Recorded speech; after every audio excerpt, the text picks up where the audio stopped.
Hello.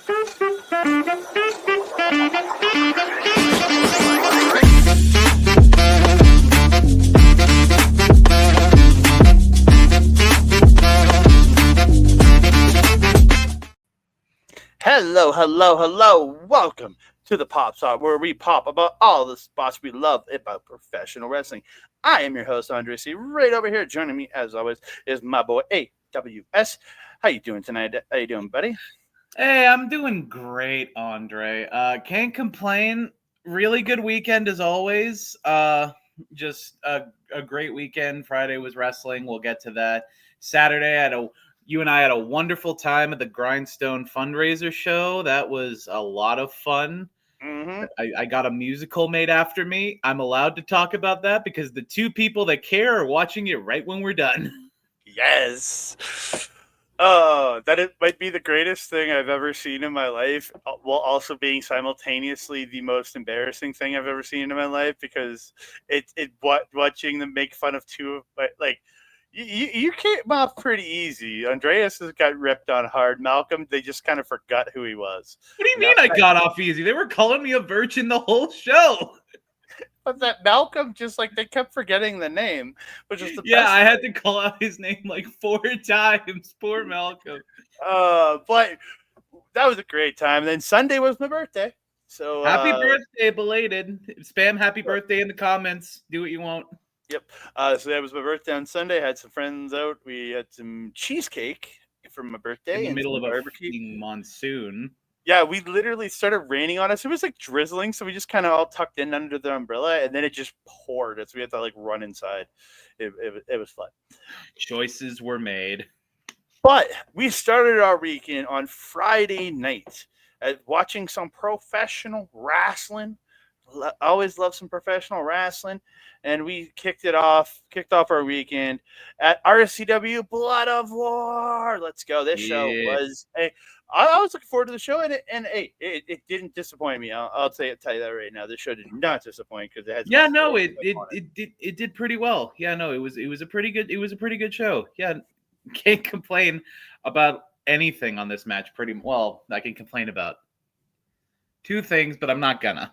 Yeah, but even the stuff that you didn't enjoy as much, there's always something to. Yeah, there was at least one great thing every match, and that's like the beauty of Edmonton's indie scene is no matter what goes on, the show's always fun because there's always at least one great thing per match. Yep, 100%. So let's get into it. Let's talk about it. I got really no notes for the first 2 because I was eating dinner. Yeah, before you move on to the first match, the show actually opened up with so the show opens and our ring announcer is doing his intro preamble, and as he's speaking, out of the curtain, Sid gets jettisoned out of the curtain by Ginha. Ginha and Sid come out and they're fighting. Sam Slides comes out and also fights with them. Like, there's a bunch of people in here that fight in this opening bit. It's like 5 people. It's like Sid, Ginha, Sam Slides, JJ. JJ's back. We'll talk about him later. Yep, there it is. JJ all day. Nice. And Moondog. 5 people were fighting during this. Yeah, when Moondog came out, I was like, what the fuck's Moondog doing here? And then it's like, oh yeah, they were the Manson family. Like, I guess they still are. Like 3 months ago, he kicked Ginha out of the Manson family. That's what I don't understand. And then he joined Celtic Union. Yeah, but Celtic Union were nowhere to be found to help their boy, and Moondog showed up. So I was like, "What the heck?" So yeah, main event got changed on the fly by the ring announcer, as we know from the last show when Andre was ring announcing. Ring announcers have the power to do that. We have power. Like my power. I just did what Ben told me at my show because Ben has more power than I do.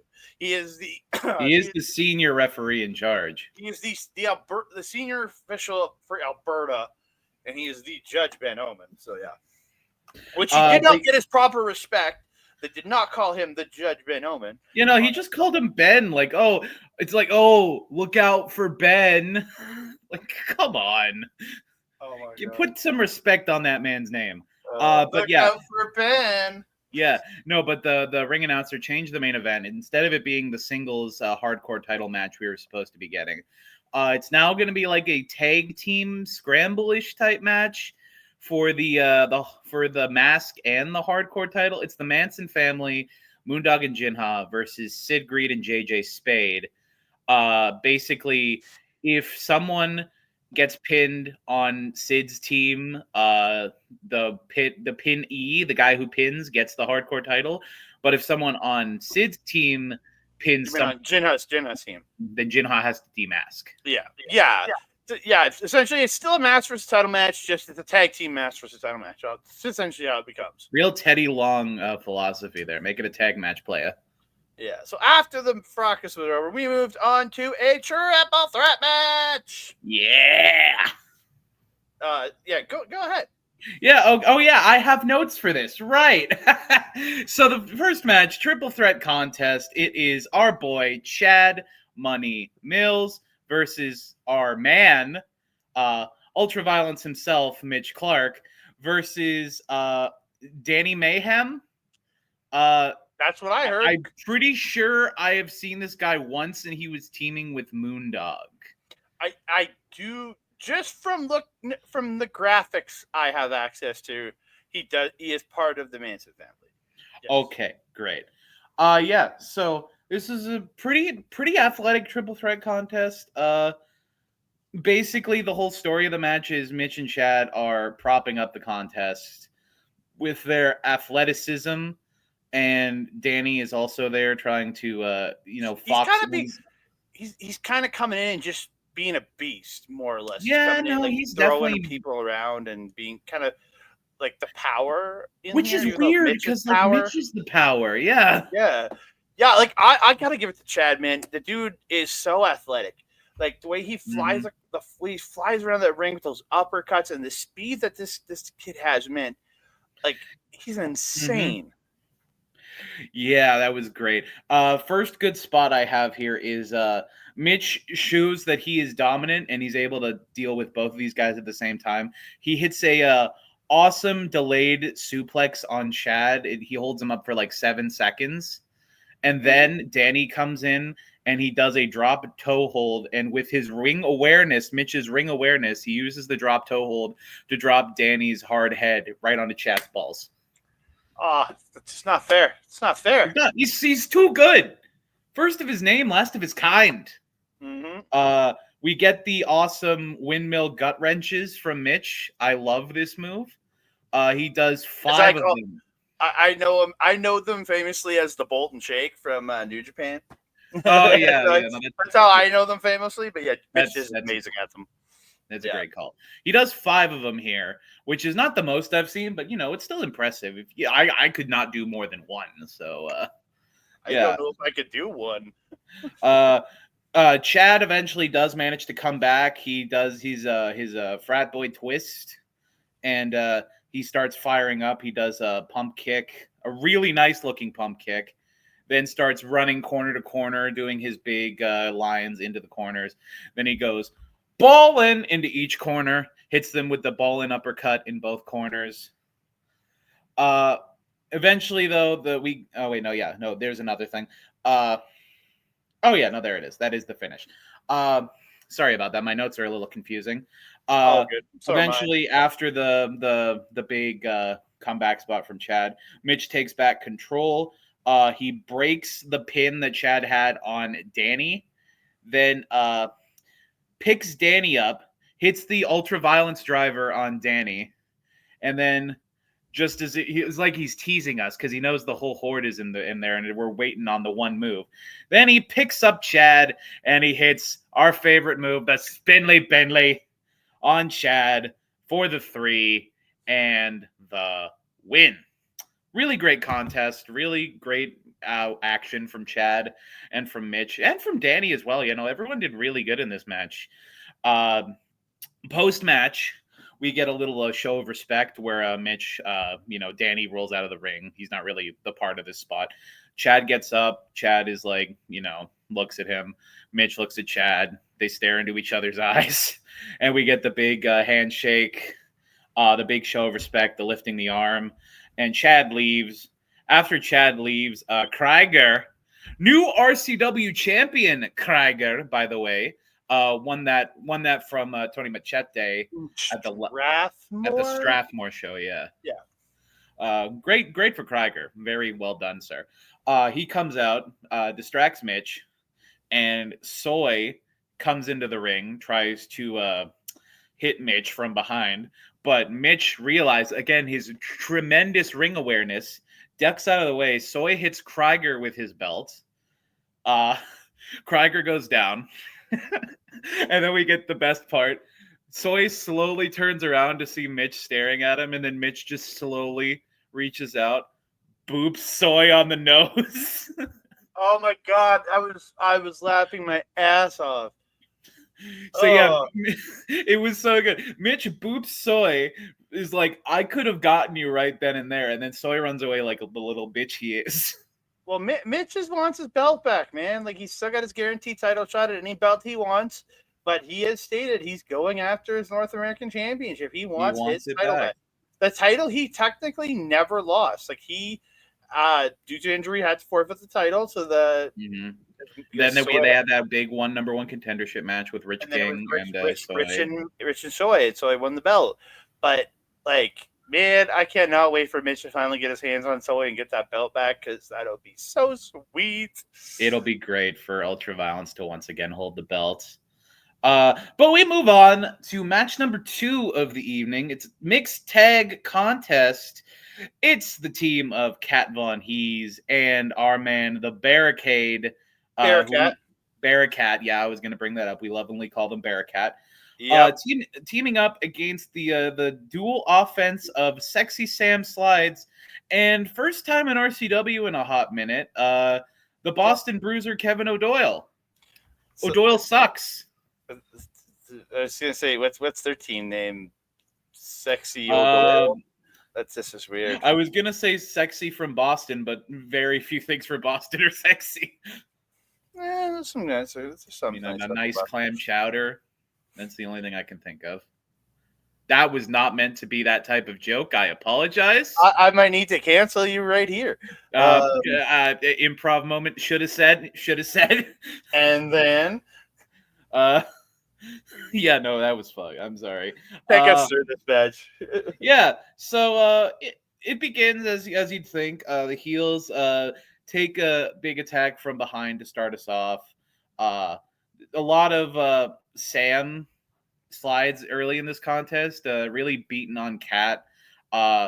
We get the confirmation that the mixed tag rules aren't like fully enforced mixed tag, where it's pretty much intergender. It is an intergender It's not a mixed tag, yeah. So it's an intergender contest. The Doyle was fighting with Kat. Barricade, because he's a gentleman, tried not to fight with Sam because he's a gentleman. And Sam took advantage of that. Definitely took a few cheap shots at Barricade during this contest. Mm-hmm. We get the Barricade, who I wrote in my notes, Barricade. So the name Barry space Cade. Barricade comes in and does his big comeback spot after a big tag. And then immediately Kevin O'Doyle comes in and rips control from Barricade, and also rips my awareness from my body, because about halfway through this contest, I started drifting, and it was hard to take track and keep notes, because mild, not going to say it was exactly like it, but it was mild OSV syndrome from this. Not that it was, again, not bad, just boring in my eyes. But Kat gets her big comeback. Kat does fire back up after the hot tag from Barricade. Kat comes in, fires up, and lifts Kevin O'Doyle. Yeah, that was insane. Like, dude, the power in her. Yeah, they call her the German powerhouse for a reason. Mm-hmm. Like, yeah, no, that man is not light. He absolutely. Super impressed with Kat, as usual. We get a really nice looking spinning heel kick into the corner by Sam in this contest. Again, Sam, very solid worker in the short time I've seen her. Really impressed with how she does. Let's go to the finish. Yeah. So Cat manages to come back. Barricade and Kevin O'Doyle, I believe Barricade and Kevin O'Doyle are fighting on the outside at this point. They were, yeah. They were. Yeah. Cat cinches Sam up and hits a sick-looking pile driver. Oh, it's so good. Yeah, I thought it was. I wrote spike pile driver, but it's not a spike pile driver. It was just like a normal pile driver. But because technically a spike pile driver requires a second person coming in to help. And Barricade is not just springboarding off of the rope. True. That would be a great sight to see, though. It's like in the WWE games when like Andre the Giant has springboard moves and does like a springboard 630. That's hilarious. Those are but sorry, the finish. Cat hits the sick looking pile driver for the 3 and the win. Honestly, it went a lot quicker than it seemed in my eyes. There were a lot of matches that went longer on this night. But yeah, no, it was a good contest. Can't complain. Very good.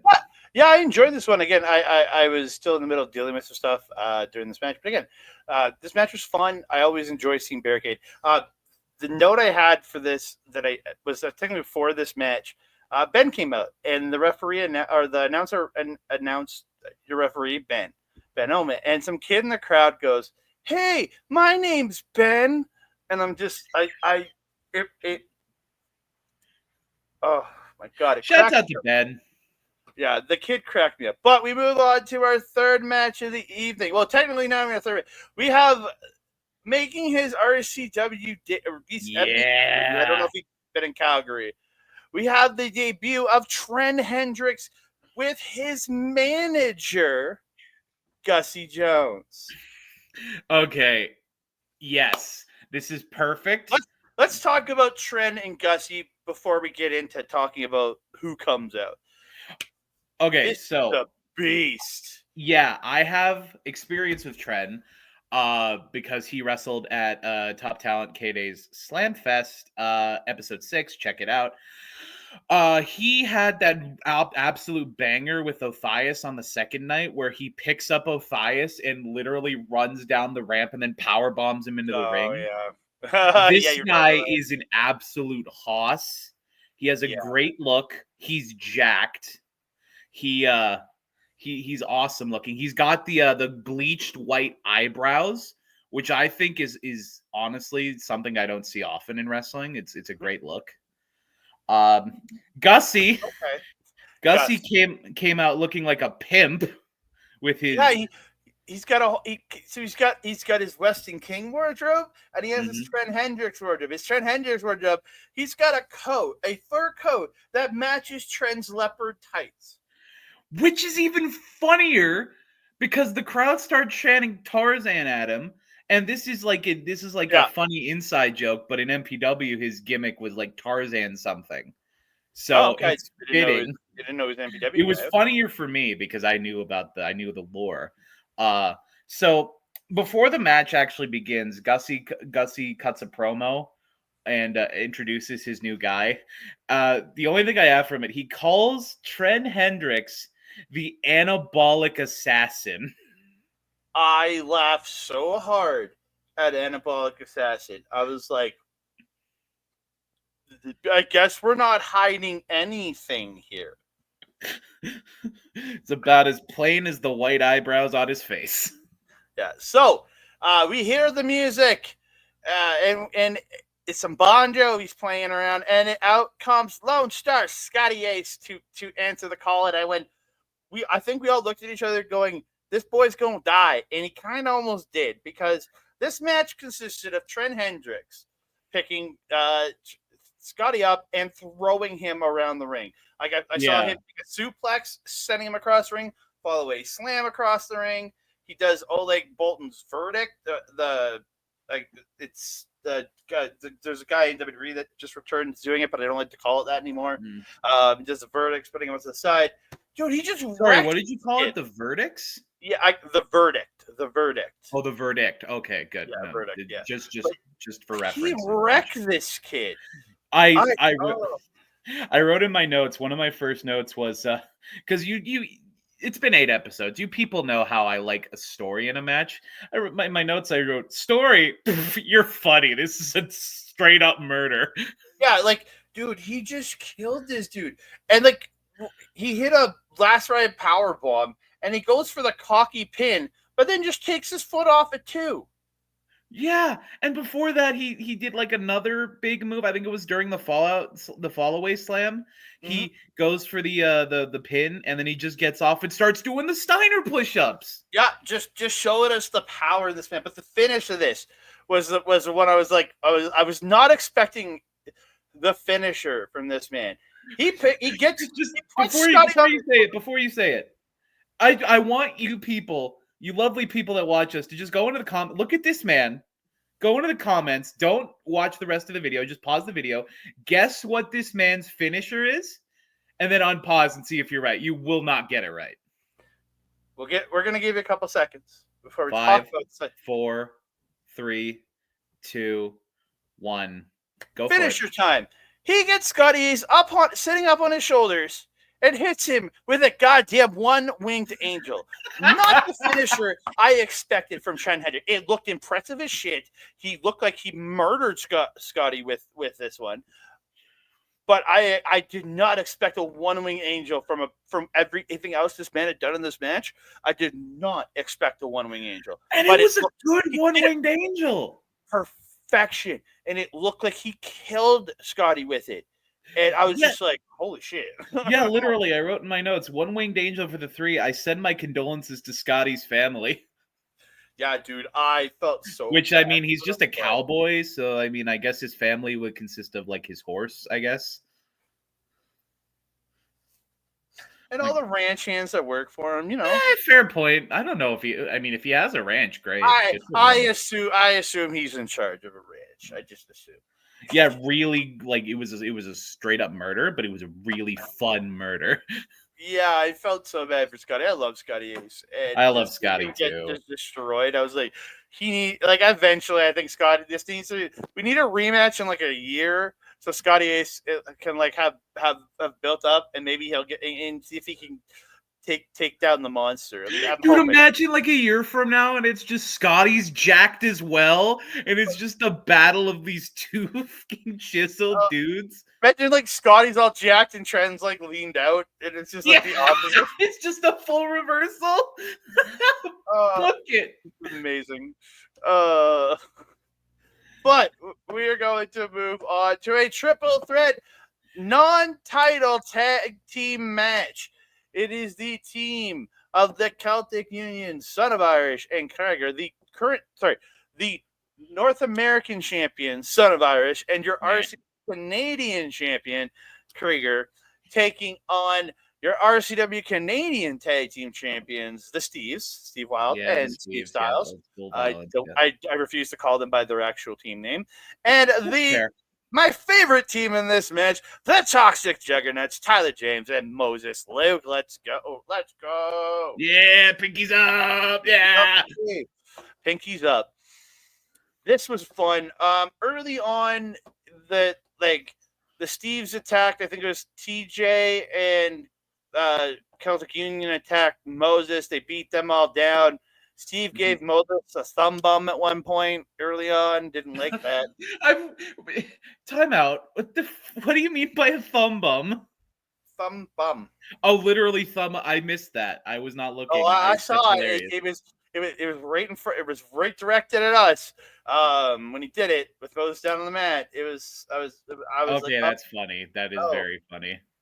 It didn't look funny. Before you go on, I have to mention one thing at the beginning of this match. Literally the pre-match, Son of Irish just fucks with the ring announcer. He keeps pulling the mic away from him, drops it across the ring, and then the ring announcer goes to picks it up. He picks it up again, throws it across the ring. He's just having fun with him. Oh, I would have smacked that boy. I would have smacked that boy. God, so disrespectful. You don't touch my mic. Strong goddamn mic. Not you, Clarke. You did great. Son of Irish, fuck up. I would smack that boy if he could touch my mic. So that good, a lot of double teaming from Celtic Union and the Steves early on Moses, then on TJ. TJ does fight back at one point against Celtic Union, gets this beautiful neck breaker DDT combo to the two of them. Looked really good. The Steves, these just brutal looking chops to TJ. Yeah, no, they cracking him across the chest. But they I was tear like, 6 lumps into TJ's chest. oh, that looked brutal, man. There's a big brawl. They brawl around. The Thieves end up beating up Moses Luke out on the floor. Did you get anything else before we go? You got any? Nothing about the okay, 2 things. One thing, not necessarily pertaining to the match. At one point, Son of Irish is outside, and again, the disrespectful prick. He sees Michelle Stiles, and she's like walking around getting the 50-50 tickets as she does, and he literally walks up to her and yells right in her face, "I hate you!" Like, damn, you are really risking your job, man. Good God. Yeah. And then the second thing I have is the Steves at one point are both outside the ring with Moses. They're at the bar, and they just pepper Moses's eyes for a while. They just throw a bunch of pepper in this poor guy's eyes. That's just not cool. Who throws pepper in a guy's eyes? Like, come on, like white powder and like sugar and salt and stuff. That's pretty like commonplace. Like a lot of wrestlers have done that, but pepper, that's like a step too far. Yeah. Give us the finish, Adam. All right, yeah. So hold on, where are we? Where am I now? There we are. I gave it to you really. Yeah. So Mitch actually so yeah. The Steves are dealing with Moses on the outside, and in the inside, it's Soy and TJ. And Mitch, our boy Mitch Clarke, Ultraviolence himself, comes out, gets up onto the apron because Soy is about to hit TJ with the North American title. I'm pretty sure We got rid of Krieger first. He actually got rid of Krieger. he did. He did get rid of Krieger. And the Steves were distracting the ref. I thought Krieger was distracting the ref. My bad. No. So the Steves are distracting the ref with Moses. Krieger is handing Soy the belt, and Soy has the North American title. He gets rid of Mitch. He gets rid of Krieger, throws Krieger down.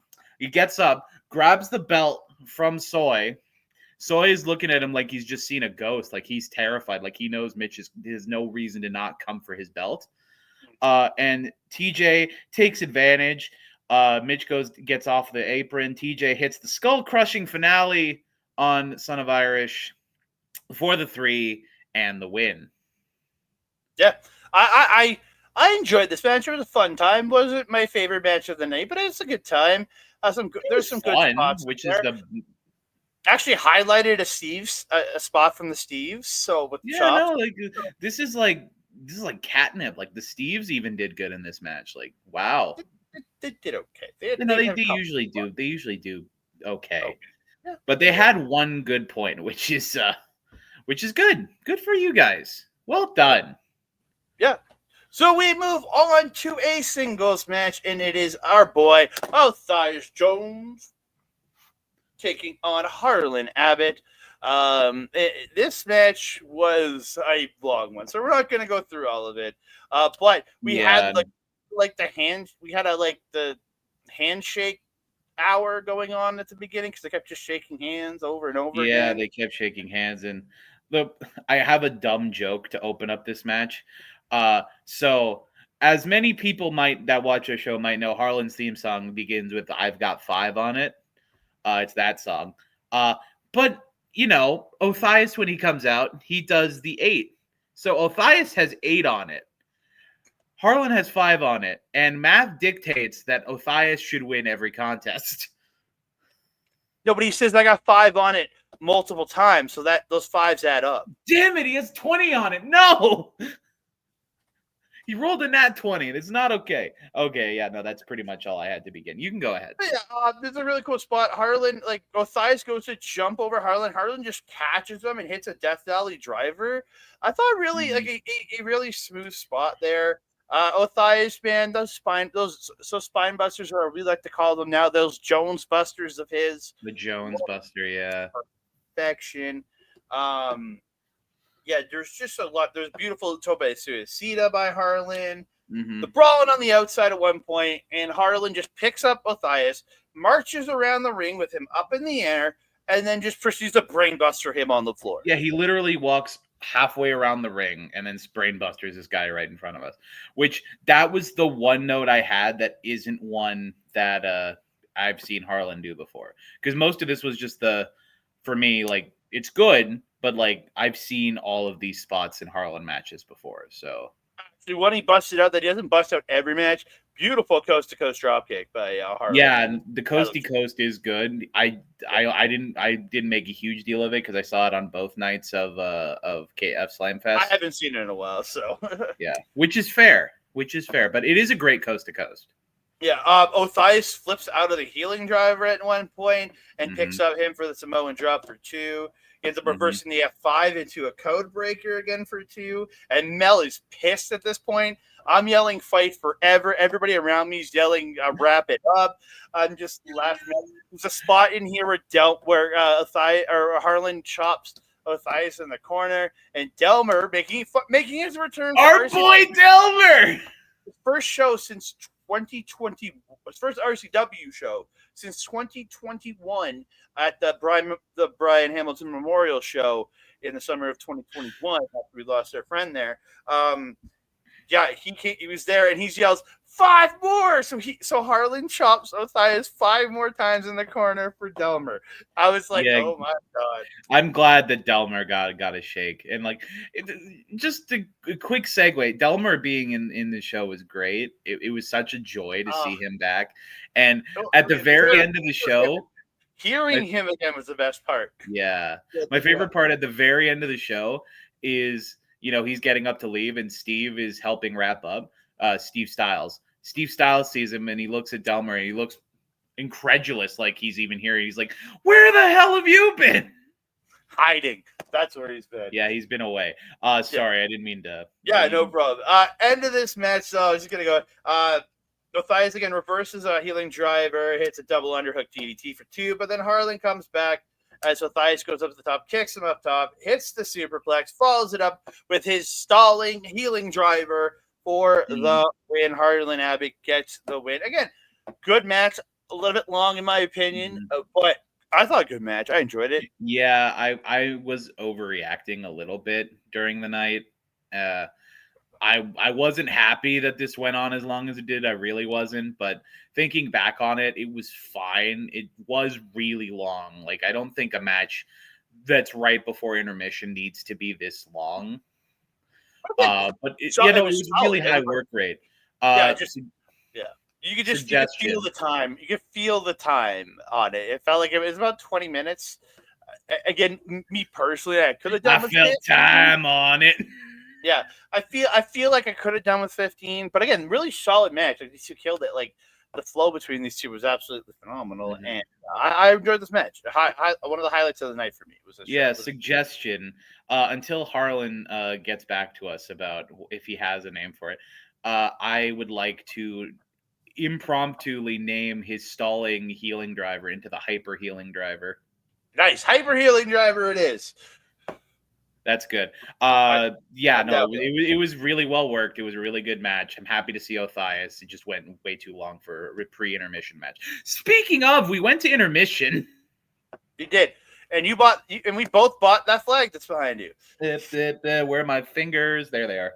Yeah, we both bought a Ginha flag. I haven't had a chance to hang mine, but it will get hung at some point in the next little while. I got to figure out a way to how to bring it up and down because, I now have a third of my wall space occupied.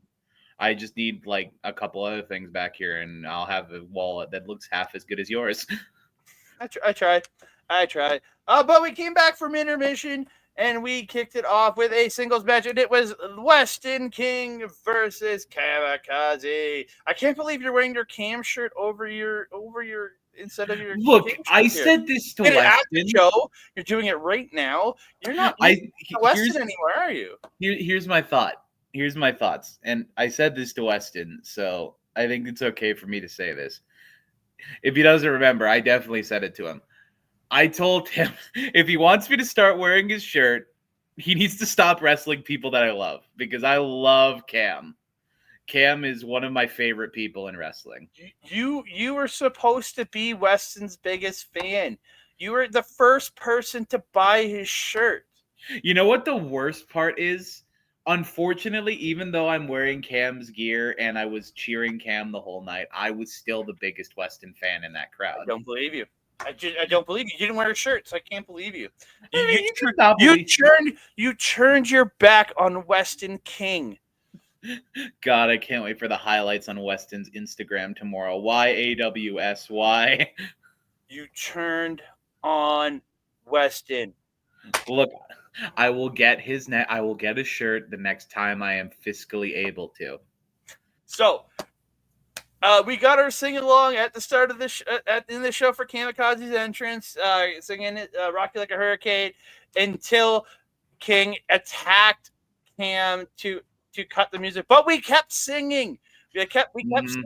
We sang some more. So, yeah, and it shook King a little bit, like, and then we started singing "You Suck."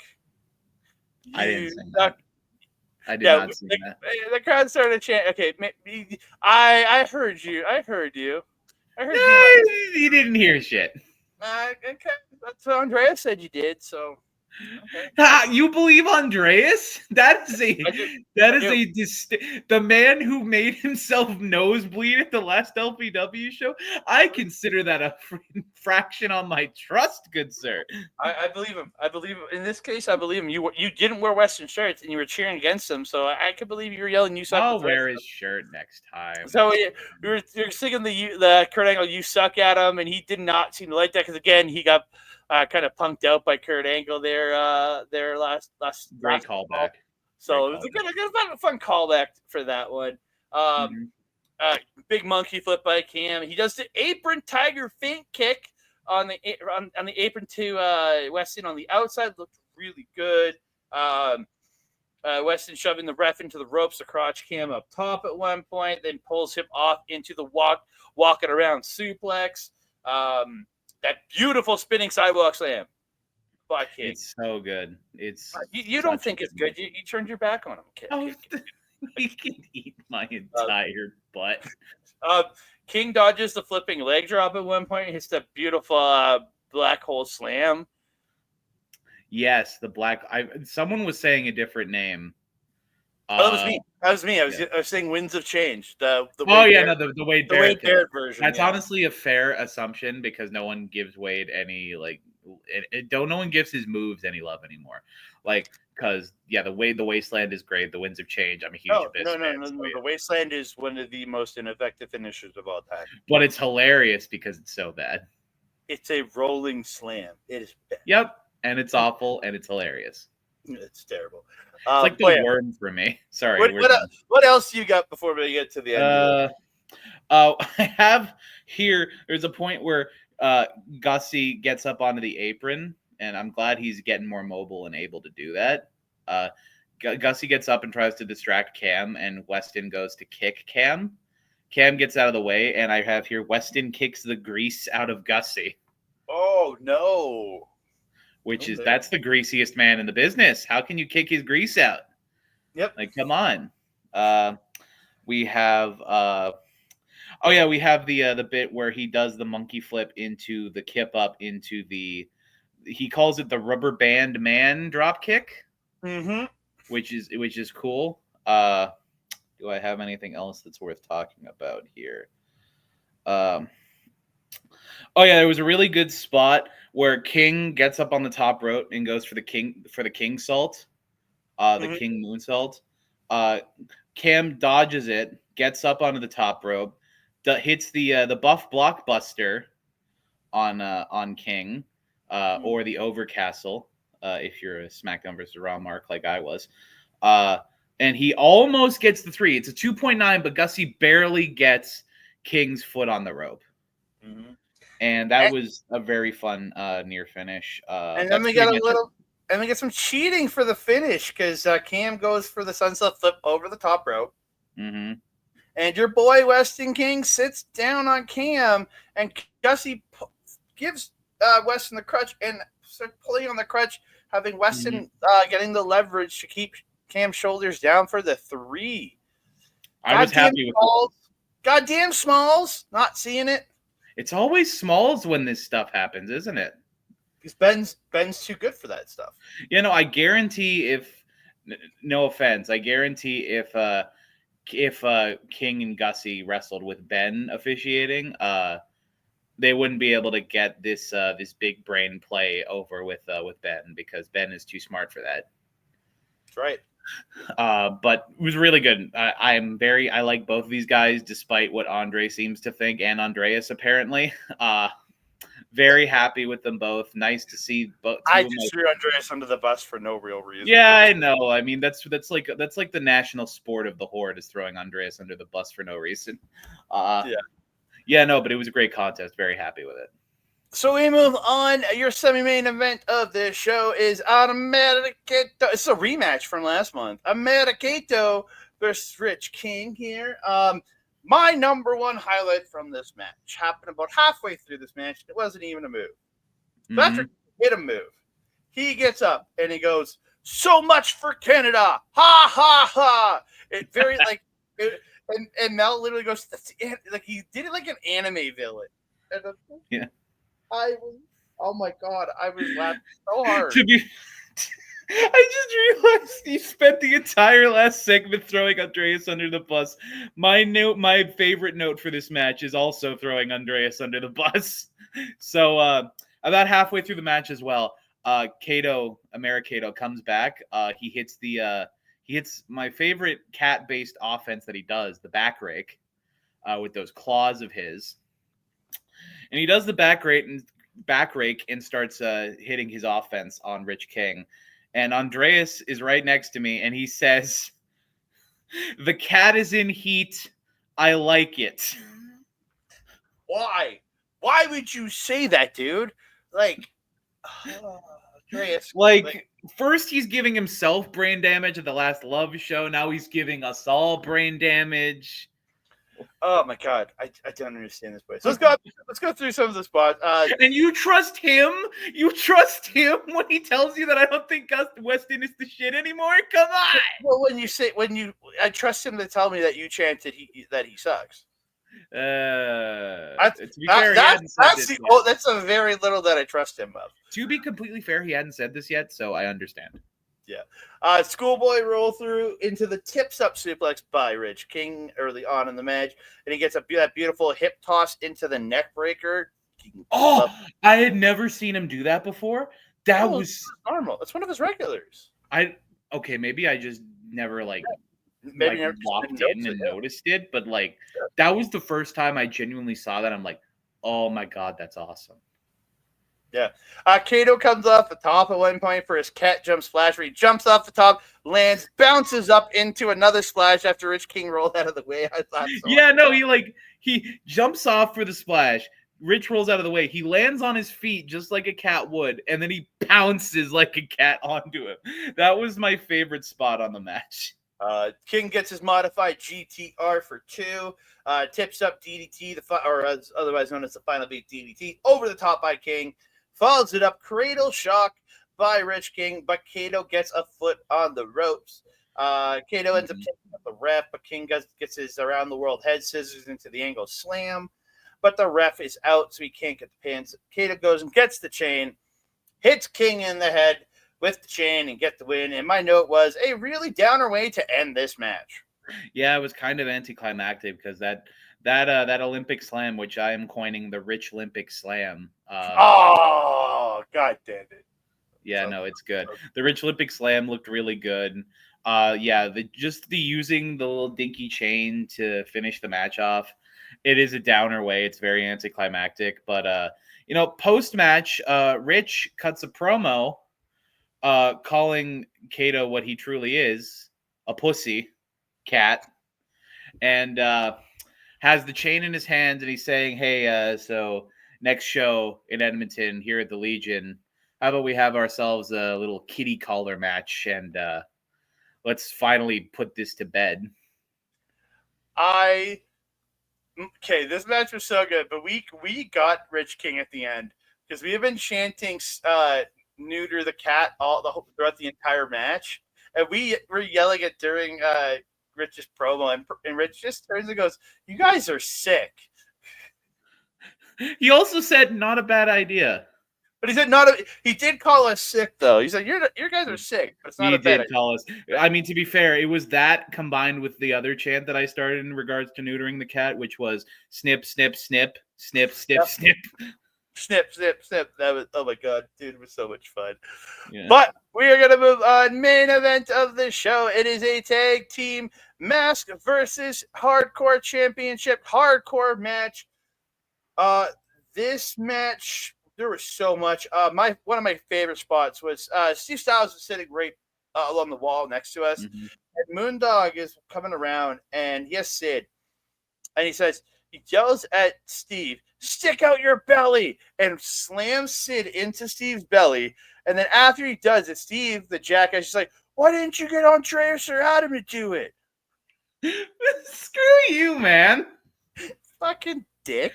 The answer he didn't do that is because No, sorry, he didn't Andreas say and Andre. my He said stomachs. no. He didn't say Andre. He said Andre or Adam. Sorry, he said me. Oh yeah, no. You. I The, said the Andreas reason by habit. the reason he didn't is because he was looking at you at the time, and also semantics. It's about the same.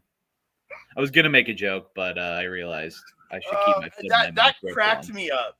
But yeah, this was there was Ginha staple gutting JJ in the chest. Mhm. Moondog tapping Sid with the barbed wire bat. Eh, It's like Tapping he, with it's like knife he was tap? trying to knight him with it, but he was missing his shoulders and just going for his head. Yeah. Ginha and JJ fight around the outside. They fight up on the stage. He puts like a traffic cone on his head and runs him into the wall. I forgot about that. That was a great moment. Yeah. I'm gonna interrupt you running through the match real quick. If you got spots to talk about them. Yeah, no, I don't necessarily have a spot, but it's time to bring back a segment from the last show. This is today's episode of Plunder Watch, where I go through all of the plunder, all of the weapons in the match. So most of it was stuff that was used in the previous hardcore match, but I'll go through all the stuff I have. New stuff includes a chalkboard today's specials sign that was thrown into a few times. Yeah, the barbed wire's back, ladder's back, staple gun's back, blah blah blah. Moondog's signature barbed wire bat that he just gently taps JJ with. We have a chain, we have the traffic cone, we have a piece of the barricade, we have like a serving tray like you would serve hors d'oeuvres on at like a fancy function. You have the barbed wire stick, and you have several chairs, one of which had barbed wire on it. Mostly stuff from the previous hardcore contest, but there were a few new additions. There's the guardrail. Yeah, that's what I have for the piece of the barricade. It was the, yeah. the Sorry, guardrail. Yeah, so they brought the guardrail in, leaned it up in the corner, and Moondog ended up scoop slamming Sid through the guardrail. Oh, looked brutal. Ginha hits a DVD or Death Valley driver to Sid onto the barbed wire ladder in the corner. Yeah. Moondog power bumps it. JJ starts hitting Moondog with a chair. Sid hits a code breaker to Moondog.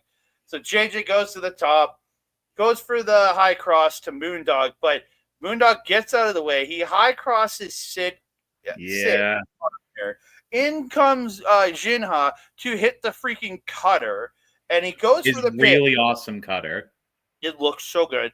Goes for the pin, but Moondog, the jackass, shoves Ginha out of the ring and pins Sid, or pins JJ. Sorry, because he hit the cutter on JJ, and then he gets shoved out of the ring. And Moondog pins JJ to become the new RCW Hardcore Champion. Yeah, it was odd. It was weird because it was like kind of like it seemed like both of the teams kind of turned on each other towards the end. Well, I think JJ's was accidental though. Sorry, I'm bleeding into post match. JJ's was absolutely accidental, but like with Moondog pushing Ginha out of the way to take the win. And then post match is the other team turn that I was talking about. Sorry. Yeah, post match, Moondog takes the hardcore title that he won, and then Sid, incensed, furious, even hits a pile driver on JJ. Just out of nowhere, yeah. And then Ginha comes back, starts beating the crap out of Sid with the chair, Pilbanizes his ankle with the chair. Then some little girl, like some young girl, comes in the ring. I'm guessing Sid's little sister, or something, or niece, or something like that. I had no clue who this was, but it was definitely someone related to Sid. Ginha picks this poor girl up and threatens to DVD her, and I'm like, oh my god, there's no way you're going to do that. He did. He thought better of himself and didn't do that. But like, holy crap! Yeah, no, that was intense. That was a almost like supervillain moment for Ginha there. Yeah, no, thank God he backed off of the ledge, because yeah, no, this was brutal. Very brutal contest. You can tell that there is no love lost between Sid and Ginha. I can't believe that this feud started 2 months ago with just a simple non-title contest, and now we're at the point where we're threatening to DVD each other's loved ones and like Pillmanizing people. Like, this is crazy. Like, this has got the blood is boiling. And even after Sid cut a promo about it doesn't matter when or where, I will take that title back, and I will embarrass you, and I will take your mask, Ginha. There is genuine, like, it feels genuine hate between these two. Yeah. I can't wait to see where this goes. I'm wherever, super excited. whenever, I'm down for this. This just looks so good. Super excited. We have come to the end of another edition of the Pop Spot. I'm just trying to find my right stuff. So, before we get out of here, we're going to tell you where you can find us and all the stuff that we do. Where can they find you, Mr. AWS? Absolutely. Well, you can find me hanging about the blue sky at awscomedy.bluesky.social. You can find me hanging out the Instagrams on awscomedyeg. And if you want to see a podcast where me, the Nosebleeder, and my best friend chat about Power Rangers and other such things, we may have some special episodes coming up sometime soon.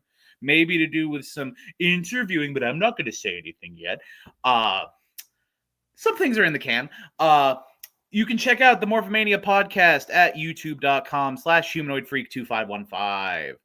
And if you, I'll be serious again. We were at the Grindstone Theater fundraiser show on Saturday. It was a load of fun. So many great performances. There was a musical made after my life. It was super fun. These guys are great. Constantly offering a subsidized, welcoming and inclusive space for new and up-and-coming artists of all kinds: stand-up, burlesque, drag, improv, any and all kinds. They're having some financial difficulties right now. So you can donate at the link at the bottom of the screen, grindstonetheater.ca/donate. Just to give you... also be in the description down below. There'll be a clickable link down there. Perfect. You can do that as well. There's a monthly donate option. You can donate one time if you want. Just to give you an update on where we're at, we're currently sitting at, and I don't think they've entered in the proceeds from the fundraiser show yet. This was as of before Saturday's show, so it's $17,645, and I think that's the number they told us at that show. So yeah, that sounds accurate. So they haven't put in the number from the actual fundraiser show yet, but yeah, we're almost halfway there. There's about a month left of the campaign to get to 40,000. If you have a bit of extra scratch and you want to support the local Edmonton arts, please do throw some money at the Grindstone. It's one of my favorite places in the world, and it would mean the world to me and several other artists in the city if you could do so. Now that I'm done yapping, where can they find you, my friend? You can find me over on the X and Bluesky at That Canada Guy, TikTok, Instagram, and Threads at That Canada, but I really never use TikTok, so don't really message me there. You can also find me over on the other channel that I work on, Our Local Establishment, where coming up this Wednesday, you can find myself, Old Ed, and hopefully the Empress of Ali, Peggy. As we talk about Eyes of Wakanda, the 4 episodes. We were supposed to do it last week, but life just got crazy. I was just not in the right headspace to do any of that. So we've delayed it till this week. So coming this Wednesday, Eyes of Wakanda, we're reviewing all 4 episodes in one shot. Come check that out over on Our Local Establishment on YouTube and Twitch. You can also find me right here, Backbreaker Video. Over also on You can find me on Sundays doing Point of View. Check out this past Sunday show with my birthday stream, and I made some predictions. My first year.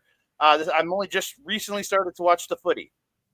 I have to ask, did you do what you discussed? Did you use one of the brackets you discussed with me, or did you make a new one? No, I did some editing. Okay, fair. But yeah, I made some crazy predictions for the Premier League because I only just started watching footy during this year, the English football. Go watch that.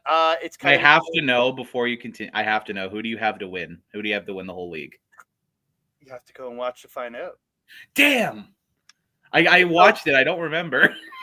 Watch it again. Okay, I'll watch it again. Fine. I'll check out, and then I'll be back next. I'll be back every Sunday, and we have our NFL football stuff starting on August 31st. So come check us out. We're doing our fantasy draft that day, and we're doing our first week of NFL predictions on that show too. So lots packed up on August 31st. That'll be purely football show. You can also find me right here, Backbreaker Video, doing all the stuff right here with my boy AWS, youtube.com/@backbreakervideo. You can also find all the live content that Mike does over at twitch.tv/MikeTheRev. You can see him live doing his AW watch alongs, all his gaming stuff, and then replays of his gaming stuff you can find over at youtube.com/@backbreakergame for all the great gaming content that comes out over on that channel. So go check all of that out. And if you do want to go to an RCW show, check out Real Canadian Wrestling on Facebook, and all their events pages have links to their Eventbrite. I think it's Eventbrite. Yeah, it's Eventbrite. Eventbrite, so you can get tickets to their show or search them up on Eventbrite to show all the different shows that they have going. Next show is on September 5th in Edmonton, the Norwood Legion, and also, can I get a pop for that? Pop, pop, pop, pop, pop. So that brings us to the end of another rip-roaring episode of the Pop Spot. This has been my boy Andre C. I have been AWS, and until next time, stay poppin'. Bye-bye.